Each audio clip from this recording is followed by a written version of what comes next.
तो हेलो दोस्तों, कैसे हैं आप लोग? उम्मीद करते हैं बहुत अच्छे होंगे और अपनी पढ़ाई को बहुत ही ज़बरदस्त तरीके से कर रहे होंगे। तो आज फिर से हम हाजिर हैं आपके लिए, आपके टॉप 15 क्वेश्चन लेकर जो कहीं न कहीं पिछले वर्षों के एग्ज़ाम में पूछे गए हैं। तो चलिए बिना देरी किए हम लोग प्रश्नों को शुरू करते हैं।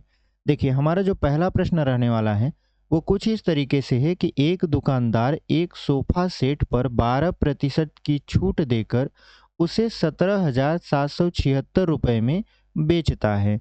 सोफ़ा सेट का अंकित मूल्य क्या है? देखिए, अंकित मूल्य हमसे क्या कर रहा है, इसमें पूछ रहा है, यहाँ पे अंकित मूल्य, ठीक है। तो अंकित मूल्य अगर निकालना है तो हमको क्या करना पड़ेगा, जो विक्रय मूल्य दिया है यानी 17,776 गुणे करना पड़ेगा 100 और बटे में कितने का छूट दिया था उसको 100 में से घटा देना है यानी 100 माइनस 12 कर देना है, तो हमारा अंकित मूल्य आ जाएगा। तो ये हो जाएगा आपका 17,776 गुणे 100 और यहाँ पर ये हो जाएगा आपका 88, ठीक है। इसको 11 से काटिए, तो ऊपर वाले को काटेंगे तो कितना हो जाएगा, 11 एक कम 11 बचेगा 6, तो 11 छक्का 66, एक बच गया 17 हो गया, 11 एक कम 11, 11 छक्का 66 और यहाँ पर हो गया आपका 100 और 11 अट्ठे 88। अगर 8 से काटे तो 8 दूना 16, 8 जीरो हम जीरो, 8 दूना 16 डबल जीरो लगा दिए, तो जो हमारा फाइनल आंसर आया वो आया आपका 20,200। तो ऑप्शन नंबर ए में हम देख रहे हैं आपका 20,200 दिया है और वही आपका क्या हो जाएगा, सही उत्तर हो जाएगा। तो उम्मीद करते हैं आपको बहुत अच्छे तरीके से ये क्वेश्चन समझ में आया है। तो चलिए बढ़ते हैं अपने अगले क्वेश्चन में। देखिए, अगला जो क्वेश्चन है वो कह रहा है कि ए एक कार्य को 18 दिनों में कर सकता है। ए और बी एक साथ कार्य करते हुए उसी काम को 8 दिनों में कर सकते हैं, जबकि बी और सी एक साथ काम करते हुए उसी काम को 6 दिनों में कर सकते हैं। ए, बी और सी एक साथ कार्य करते हुए उसी कार्य को कितने दिनों में कर सकते हैं? देखिए, ए का अगर हम एक दिन का काम निकालें, एक दिन का काम तो वो हो जाएगा 1/18 भाग, क्योंकि ए किसी काम को 18 दिनों में कर सकता है तो एक भाग कितने में करेगा, 1/18 भाग में, मतलब एक दिन में कितना करेगा, 1/18 भाग। ऐसे ही अगर हम ए प्लस बी के एक दिन का काम निकालें तो कितना हो जाएगा, ए और बी एक साथ काम करते हैं 8 दिनों तक, तो ये हो जाएगा 1/8 भाग। फिर हम निकालें बी प्लस सी के एक दिन का काम, तो कितना हो जाएगा, आप कहोगे कि बी और सी मिलकर 6 दिनों तक काम करते हैं, तो ये हो जाएगा 1/6 भाग। अब हमको क्या करना है, हमको इसको जोड़ना है, यानी ए बी और बी और सी को, तो देखिए ए प्लस सी प्लस बी, यानी ये 2 बार बी आया है तो इसको हम लोग क्या करेंगे, इस तरीके से रख देंगे, तो ये हो जाएगा 1/8 प्लस 1/6। उसके बाद इसको हल करेंगे तो ये हो जाएगा आपका 24 और उसके बाद यहाँ पे देखेंगे तो 8 त्रिक 24 और 6 चौक 24, यानी कुल मिला जुलाकर 7/24 भाग आया। लेकिन हमसे क्या पूछ रहा है, ए बी और सी एक साथ कार्य करते हुए उसी दिनों उस काम को कितने दिनों में कर सकते हैं। लेकिन यहाँ पर हम देख रहे हैं कि ए बी सी तो है, लेकिन ये जो बी वाला है ये एक्स्ट्रा है, इसको अगर हमको हटाना है, इसका मतलब हमको बी का पता होना जरूरी है कि बी उस काम को कितने दिनों में करेगा। यहाँ पर देखिए लिखा है ए प्लस बी, दोनों मिलकर उस काम को 1/8 भाग करते हैं एक दिन में। तो ए जो करता है एक दिन में 1/18 भाग, तो 1/18 ए की जगह लिख देंगे और बी बराबर हो जाएगा 1/8। अगर हम बी बराबर देखें तो ये हो जाएगा 1/8 माइनस 1/18, ठीक है। अब हमको करना क्या है कि बी की वैल्यू पता करनी है, यानी बी अगर उसको काम करेगा तो एक दिन में कितना काम करेगा, तो यहाँ पे लिखेंगे बी बराबर 18 और 8 दोनों का लसा हो जाएगा 72, क्योंकि 8 9 72 और 18 चौक 72, यानी ये हो गया आपका 5/72। तो हमको क्या करना है कि ये जो 7/24 आप निकाले थे इसमें से 5/72 को घटा देना है, क्योंकि ये जो बी एक्स्ट्रा है इसको हम लोगों को घटा देना है। तो हम लोग करेंगे 7/24 में से 5/72 को माइनस, तो अगर हम 24 और 72 का लसागु लें तो ये हो जाएगा आपका 72। आप जानते हो 24 त्रिक 72 होता है तो 7 त्रिक 21 हो जाएगा, 72 एक कम 72 तो 5 ही आएगा।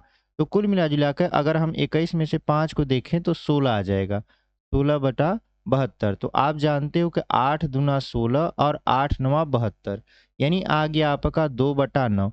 अगर ये भाग में आया है, ठीक है, ये क्या आया है, ये आया है a प्लस बी प्लस सी के एक दिन का काम। अगर हम इसको उलट दें तो ये आपका जो भाग है वो दिन बन जाएगा। तो अगर एक भाग हमको निकालना हो तो 9/2 करेंगे, जिसका मतलब होता है 2 चौक 8 यानी 4 सही 1/2 दिन। तो आप देख रहे हो यहाँ पर ऑप्शन नंबर डी में 4 सही 1/2 दिन दिया है और वही आपका क्या हो जाएगा, सही उत्तर हो जाएगा। तो चलिए बढ़ते हैं अपने अगले प्रश्न में।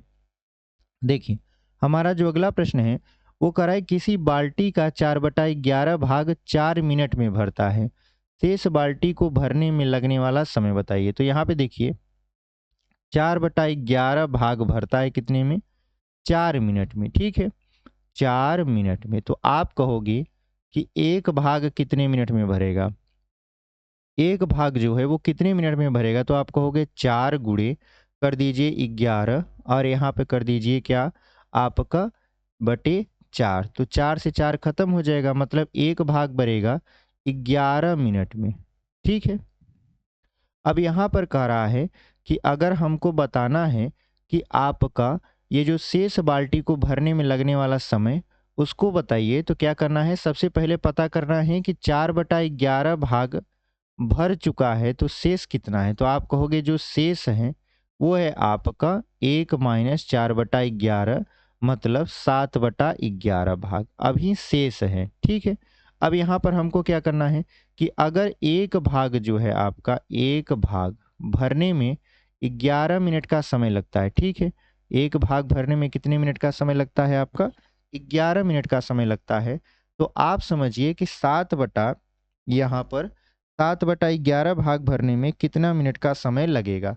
तो आप इसे इजीली कैलकुलेट कर सकते हो। तो हम लोग क्या करते हैं, इसको इजीली कैलकुलेट कर लेते हैं। अच्छा, यहाँ हमारे जो सवाल में यहाँ जो 4 मिनट है वहाँ पर हमारा 5 मिनट होना चाहिए, तब जाके इसमें से आंसर मैच करेगा, नहीं तो नहीं मैच करेगा।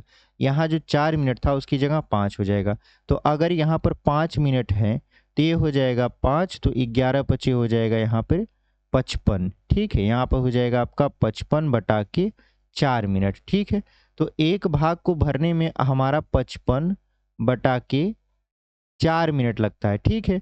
तो हमारे पास कितना है, 7/11 भाग है जो कि शेष है। तो कितना टाइम लगेगा, तो आप कहोगे 55/4 में आप 7/11 से क्या करवा लीजिए, गुणा करवा लीजिए। तो 11 पचे 55 और 7 पचे हो जाएगा आपका 35। तो 35 बटा के यहाँ पे 4। अगर हम इसका भाग करें तो 4 32, कितना बचेगा, तो आप कहोगे कि 3/4। अगर हम इसमें 60 से गुणा कर दे तो 4 से काटे तो ये हो जाएगा 15 और 15 तिया हो जाएगा 45, यानी ये 8 मिनट और 15 सेकंड का समय लेगा। तो ऑप्शन नंबर डी में देख रहे हैं 8 मिनट और 15 सेकंड दिया है और वही आपका क्या हो जाएगा, सही उत्तर हो जाएगा। यहाँ पे देखिए जो अगला क्वेश्चन कह रहा है कि जो पी है 1200 रुपए में खरीदी एक वस्तु को क्यू को 15% लाभ पर बेचता है, यानी पी है और क्यू है। पी खरीदता है 1200 रुपया में और 15% का लाभ लेकर किसको बेच देता है, क्यू को। फिर ये जो क्यू है ये बेच देता है आर को, ठीक है। कितना रुपए में बेचता है, तो आप कहोगे कि जो क्यू है वो आर को बेचा 1449 रुपया में, यानी आर ने इसे 1449 रुपये में खरीदा। तो क्यू का लाभ प्रतिशत बताइए। तो बीच में लाभ या हानि हुआ होगा तो वही आपको बताना है। तो ये बताना है कि जो क्यू है उसको लाभ मिला तो कितना प्रतिशत का मिला।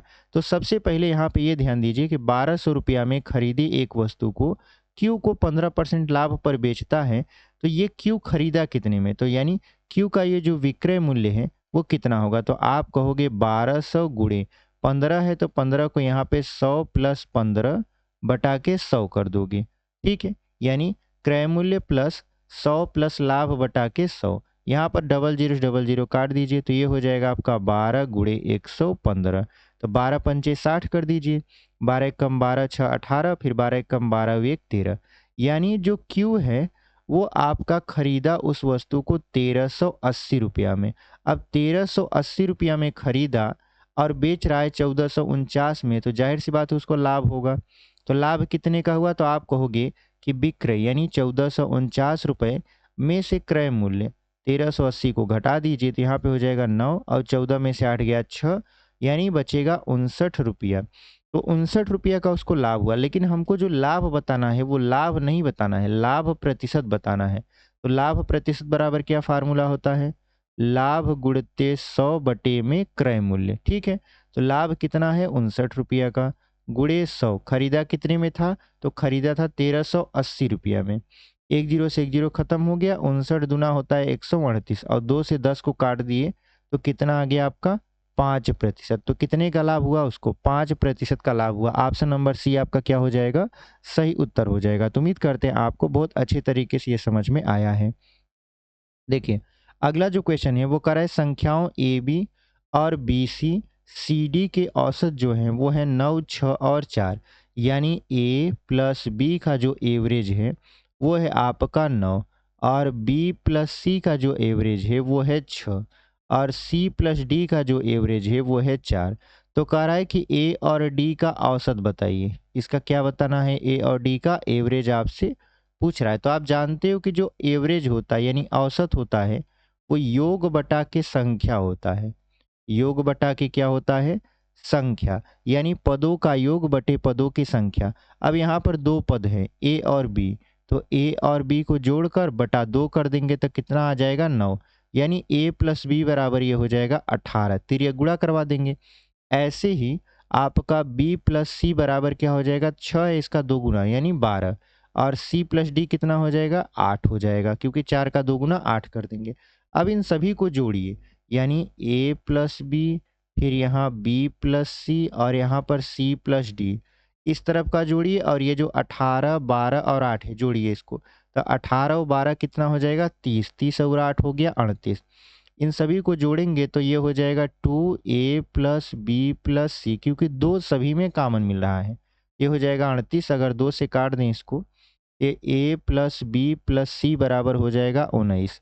हमको बताना है इसकी वैल्यू ए और डी की, मतलब बी नहीं रहना चाहिए। तो जब बी नहीं रहना चाहिए तो हमको पता क्या है? हमको ये पता है कि यहाँ, अब यहाँ पे डी भी है प्लस डी, यहाँ पर डी भी है ना, तो यहाँ पर क्या हो जाएगा? ए प्लस बी प्लस सी और सी प्लस डी। तो यहाँ पर जो बी है वो 2 बार आया है और सी जो है वो 2 बार आया है। तो इसको हम लोग ऐसे नहीं करेंगे, नहीं तो गलती हो जाएगा। यहाँ पर देखिए, ए प्लस, अगर हम 2 कॉमन ले लेते हैं तो बचेगा बी प्लस सी और प्लस डी बराबर है 38 के। अब बी प्लस सी की वैल्यू पता है आपको कितना है? 12 है। तो 12 का अगर 2 में गुणा करवा दे तो ए प्लस डी बराबर, और यहाँ पे प्लस क्या हो जाएगा? 12 दुना के 24, यहाँ पे 38। अगर हम ए प्लस डी बराबर दिखाएं तो अगर हम देखें कि ये क्या हो जाएगा? 14। यानी 38 में से 24 को घटा देंगे 14 आ जाएगा। चूंकि हमको एवरेज निकालना है तो दोनों के बटा 2 कर देंगे। 14 को 2 से काटेंगे तो कितना आ जाएगा? 7। इसका मतलब ये है कि जो हमारा ए और डी का औसत पूछ रहा था वो हो जाएगा 7। तो उम्मीद करते हैं आपको बहुत अच्छे तरीके से समझ में आया होगा। चलिए बढ़ते हैं अपने अगले क्वेश्चन में। देखिए, हमारा जो अगला क्वेश्चन है वो कुछ इस तरीके से है कि दो धनात्मक संख्याओं का अनुपात 11:17 है और उनका महत्तम समापवर्तक 4 है। तो लघुत्तम समापवर्तक बताइए, यानी लसा बताइए। देखिए, जो पहली संख्या होगी वो हो जाएगी 11 गुणे 4, यानी हमारा जो मस होता है, जो अनुपात होता है, अगर गुणा करवा दें तो हमारा पहला संख्या पता चल जाएगा। दूसरी जो संख्या होगी वो हो जाएगी 17 गुणे 4। इनका मसा निकालना है, मसा तो दिया है, लसा निकालना है। तो जब लसा निकालेंगे तो आप क्या करेंगे? जो संख्या मिल रहा है उसको एक बार, जो संख्या नहीं मिल रहा है उसको भी लिख लेंगे। यहाँ पर हो जाएगा आपका 11, 17 एक कम 17, 17 एक कम 17, एक 18 और 4 से गुणा करा देंगे। यहाँ पे देखेंगे कि 4 सते 28 और 18 चौक 72 और 2 कितना हो जाएगा? 74। 748 रुपया आ रहा है, मतलब रुपया नहीं आ रहा है, मतलब 748 आ रहा है। ऑप्शन नंबर डी में है और वही आपका क्या हो जाएगा? सही उत्तर हो जाएगा। यहाँ पर अगला जो क्वेश्चन है वो कह रहा है कि दो धनात्मक संख्याओं यक्स और वाई का जो अंतर है वो है 350, यानी यक्स में से वाई को घटा दिया जाए तो कितना आना चाहिए? 350 आना चाहिए। यहाँ पर कहा है कि जहाँ यक्स जो है वो वाई से बड़ा है, यानी यक्स बड़ी संख्या है और वाई छोटी संख्या। यदि यक्स का 9.5 यानी यक्स का, ठीक है, और 9.5% बराबर है y के 16.5% के बराबर। का मतलब गुणा होता है तो प्रतिशत से प्रतिशत काट दीजिए। तो कह रहा है दोनों संख्याओं का योग क्या होगा, यानी x प्लस वाई आपसे क्या कर रहा है? पूछ रहा है। यहाँ पर हम प्रतिशत थे, प्रतिशत कैंसिल कर दिए, दशमलव से दशमलव भी कैंसिल कर दिए। अगर हम इसको 5 से काटें तो 19 आ जाएगा, 5 से काटे तो ये 33 आ जाएगा। अब यहाँ पर हो गया 19x बराबर 33y। अब हमको 19x बराबर 33y पता है। अब यहाँ पर देखिए लिखा है आपका x माइनस वाई बराबर 350। अगर हम इसमें 19 से गुणा करवा दें, ये हो जाएगा 19x माइनस 19y बराबर कितना हो जाएगा 350 गुणे 19। अब हम 19x बराबर लिख सकते हैं आपका 33y। ठीक है, तो यहाँ पे लिख दीजिए 33y माइनस 19y बराबर कितना हो जाएगा, तो ये हो जाएगा 350 गुणे 19। इसका गुणा मत करवाइए, कट जाएगा। तो अगर हम 33 में से 19 को घटाएं तो 13 में से 9 जाएगा, 4 बचेगा, यहाँ बचेगा 1, यानी 14 y बराबर कितना हो जाएगा 350 गुणे 19। तो यहाँ पे काटिए, 14 दूना 28 और 14 पच्चीस 70, यानी y की वैल्यू कितना आ गया, तो आपका 25 गुणे 19 कर देंगे तो 19 पचे 95, यहाँ पे 9 हो गया। और 19 दूना 38, 38 में अगर 9 जोड़े तो कितना हो जाएगा 9 8 17, यानी 475 हो गया। अब आपको क्या करना है, y की वैल्यू x की वैल्यू निकालने के लिए आपको क्या करना पड़ेगा, y की वैल्यू को समीकरण नंबर 1 में रखना पड़ेगा। तो यहाँ पे हो जाएगा 350 प्लस y, तो x बराबर क्या हो जाएगा 350 प्लस y की वैल्यू कितना है 475। अब जोड़िए यहाँ पे 5 7 5 12, 4 3 7 और 1 8, यानी 825 x की वैल्यू है और यहाँ पे 475 y की वैल्यू है। और इनका योग पूछ रहा था, तो इन दोनों को जोड़ दीजिए। तो 5 5 10 और 7 2 9 1 10, 8 4 12 1 13, यानी 1300 आ गया। ऑप्शन नंबर सी में 1300 दिया है और वही आपका क्या हो जाएगा, सही उत्तर हो जाएगा। अगला जो हमारा क्वेश्चन है वो कह रहा है कि मिश्र धातु ए का 40 किलोग्राम मिश्र धातु बी के 63 किलोग्राम में मिलाया जाता है। यानी ए है और बी है, ये है आपका 40, ठीक है, 40 केजी, और ये है आपका 63 केजी। इन दोनों को आपस में मिलाया जाना है। यदि मिश्र धातु ए में लेड और टीन का अनुपात, यानी दो लोग हैं इसमें, एक है लेड और एक है टीन, जो अनुपात है ये है 2 और ये है 3 के अनुपात में। और मिश्र धातु बी में, यानी बी में अगर हम देखें तो कह रहा है टीन और तांबा, ठीक है, यहाँ पे तांबा लिख देते हैं, का जो अनुपात है वो है 2:5। तो कह रहा है नई मिश्र धातु में टीन की मात्रा बताइए। तो सबसे पहले आप निकालिए कि जो मिश्र धातु ए है उसमें टीन कितना होगा। तो टीन जो होगा वो हो जाएगा 40 गुणे 3/5, यानी टीन का अनुपात बटे दोनों का योग, यानी 3 और 2 5, 5 से काटेंगे तो 5 8 40, यानी 8 त्रिक 24 केजी आपका टीन होगा। 24 केजी क्या हो जाएगा, टीन, वो भी ए में, यानी ए में, ठीक है। और अगर हम यहाँ से निकालें तो 2 कितना है आपका, यहाँ पे 63 है, तो 63 गुणे 2/7, तो 7 9 63 और 9 दूना कितना हो जाएगा 18, ये टीन हो जाएगा, लेकिन ये बी में है। अब इन दोनों को जोड़ दीजिए तो यही आपका आंसर हो जाएगा। तो 24 प्लस 18 तो हो जाएगा 8 4 12, और यहाँ पे हो जाएगा 42 केजी। यानी जो दोनों को मिलाएंगे तब हमारा टीन कितना हो जाएगा 42 केजी। ऑप्शन नंबर बी में दिया है और वही आपका क्या हो जाएगा, सही उत्तर हो जाएगा। यहाँ पे देखिए अगला जो क्वेश्चन कर रहा है कि दो शंकुओं की ऊंचाई का अनुपात, यानी h1 बटा h2 दिया है, कितना दिया है 2/1, और उनकी त्रिज्याओं का अनुपात, यानी r1 बटा r2 वो दिया है 1/2।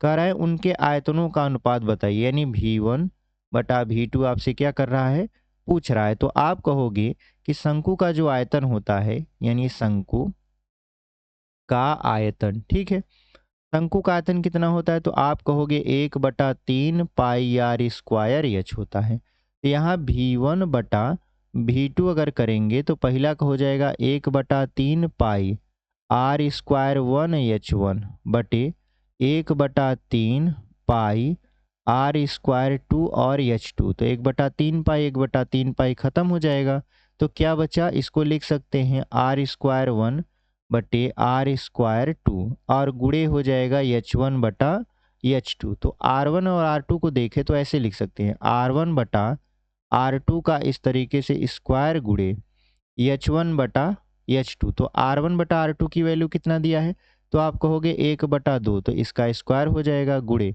H1 H2 की वैल्यू है 2/1, तो आप कहोगे 1/2 की वैल्यू 1/4 गुणे 2/1, अगर इसको काट देंगे तो कुल मिला जुलाकर 1/2 आएगा।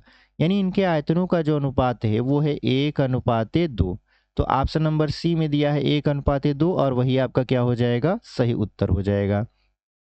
अगला जो हमारा क्वेश्चन है वो क्या कह रहा है कि एक व्यक्ति के वेतन में पहले 15% की वृद्धि की जाती है और उसके बाद 15% की कमी की जाती है। उसके वेतन में शुद्ध परिवर्तन क्या है? तो देखिए, जब किसी संख्या को a% बढ़ाया जाता है फिर a% घटा लिया जाता है, तो जो उसमें प्रतिशत परिवर्तन होता है वो होता है a² 100, और इसमें हमेशा लॉस होता है। इसमें हमेशा क्या होता है? लॉस, यानी हानि होगी। तो इसको हानि होगी, लेकिन कितने का? हानि का मतलब कमी।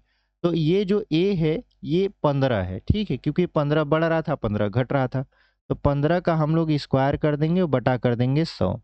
तो 15 हम 225 बटा के 100, तो कुल मिला जुला के 2.25% की कमी देखने को मिलेगी। लॉस का मतलब कमी, ठीक है। तो यहाँ पे हो जाएगा 2 देखिए ऑप्शन में दिया है 2.25 की कमी, यही आपका सही उत्तर हो जाएगा। लेकिन सी में दिया है 2.25 की वृद्धि, तो वृद्धि नहीं होगा, इसमें क्या होता है? कमी होता है। तो ऑप्शन नंबर ए आपका क्या हो जाएगा? सही उत्तर। अगला जो हमारा क्वेश्चन है वो कह रहा है कि दो धनात्मक संख्याओं का जो अनुपात है वो 3:4 है। यदि उनके घनों का योग 728 है तो इन संख्याओं का योग क्या होगा? तो पहली जो संख्या है और ये जो दूसरी संख्या है, पहली संख्या को 3x, दूसरी संख्या को 4x, इनका घन करते हैं, यानी 3x का क्यूब करते हैं, उसके बाद 4x का क्यूब करते हैं, तो कितना आना चाहिए इनका जोड़? 728। यहाँ पे 3 त्रिक 9 त्रिक कितना हो जाएगा? 7x क्यूब, मतलब 27x क्यूब। अब 4 चौक 16 चौका 64, यहाँ पर ये हो जाएगा 728 के बराबर। इसको जोड़िए तो ये हो जाएगा आपका 7 4 11, उसके बाद 6 2 8 और 1 9 x क्यूब बराबर कितना हो जाएगा? यहाँ पे 728। तो x क्यूब बराबर कितना हो जाएगा? तो ये हो जाएगा 728/91। तो अगर हम 8 बेरियां काटे इसको तो ये कट जाएगा, क्योंकि 8 एक कम 8, 8 9 72 हो जाएगा। तो x क्यूब बराबर आ गया 8, तो आप कहोगे x बराबर आएगा 2, क्योंकि जो 8 का घनमूल होता है वो 2 होता है। अब पहली संख्या मतलब x की वैल्यू तो पता चल गई, तो जो पहली संख्या होए वो हमारा 3x है, तो 3 दूना कितना हो जाएगा? 6, और दूसरी संख्या है 4x, तो 4 दूना कितना हो जाएगा? 8। अब इनका योग पूछ रहा था, मतलब इनको जोड़ देंगे तो कितना आ जाएगा? 14। तो ऑप्शन नंबर सी में 14 दिया है और वही आपका क्या हो जाएगा? सही उत्तर हो जाएगा। अगला जो हमारा क्वेश्चन है वो कह रहा है कि एक वस्तु का अंकित मूल्य 400 रुपया था, किंतु दुकानदार ने इस पर 25% और 15% की दोहरी छूट दी। उसने वस्तु को कितने में बेचा? तो अंकित मूल्य 400 है, अब इस पर छूट दे रहा है आपका यहाँ पर 25% और 15% का। यहाँ पे हम लोग क्या करेंगे? 100 माइनस 25/100 कर देंगे, यानी पहली छूट, और उसके बाद दूसरी छूट क्या है? 100 माइनस 15 बटा के 100। अब क्या करना है आपको? तो यहाँ लिख देंगे 400 और घटाएंगे तो ये हो जाएगा 75 बटा के 100, और ये हो जाएगा 85 बटा के 100। तो आप कहोगे कि 25 तिहाई 75 और 25 चौका 100। अब 4 से काटेंगे तो 100 हो जाएगा, और 100 से काटेंगे 100 को खत्म, तो क्या बचा?